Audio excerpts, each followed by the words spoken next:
आदतों का परिवर्तन। एक समय की बात है, गांव में एक युवक नामक रामनाथ रहता था। रामनाथ का जीवन साधारण था।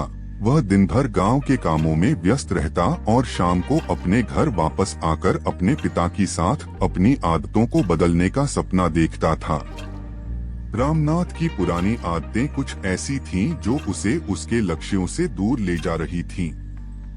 वह शाम को अपने दोस्तों के साथ खेलने में और बाजार में बिताने में अपना समय बिता रहा था, जिसके कारण उसका शिक्षा और कैरियर बड़े हद तक प्रभावित हो रहा था।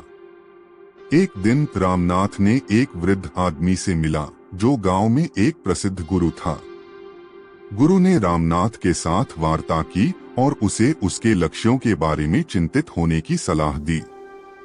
रामनाथ ने अपनी आदतों को बदलने का फैसला किया और अपने जीवन को सफलता की ओर अग्रसर करने का निर्णय लिया। रामनाथ ने अपनी प्राथमिकताओं को बदलने के लिए निर्धारित किया। उसने पहले तो अपनी पढ़ाई में समय निकालने का फैसला किया और अपनी शैक्षिक योग्यता में सुधार करने के लिए कठिन परिश्रम करने का निर्णय लिया।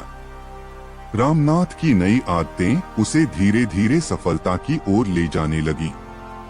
उसने अपने लक्ष्यों के दिशा निर्देश में बड़े ही उत्साह से काम किया और अपने सपनों को पूरा करने के लिए प्रतिबद्ध रहा।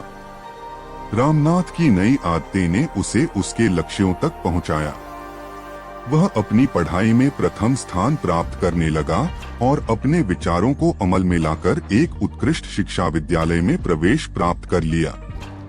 रामनाथ की कहानी यह दिखाती है कि जीवन में सफलता की ओर पहुंचने के लिए हमें अपनी आदतों को बदलने की आवश्यकता होती है। हमें हमेशा अपने लक्ष्यों के प्रति प्रतिबद्ध रहना चाहिए और अपनी आदतों को बदलने के लिए सक्रिय रूप से प्रयास करना चाहिए। इस तरह से हम सफलता की ऊंचाइयों को छू सकते हैं।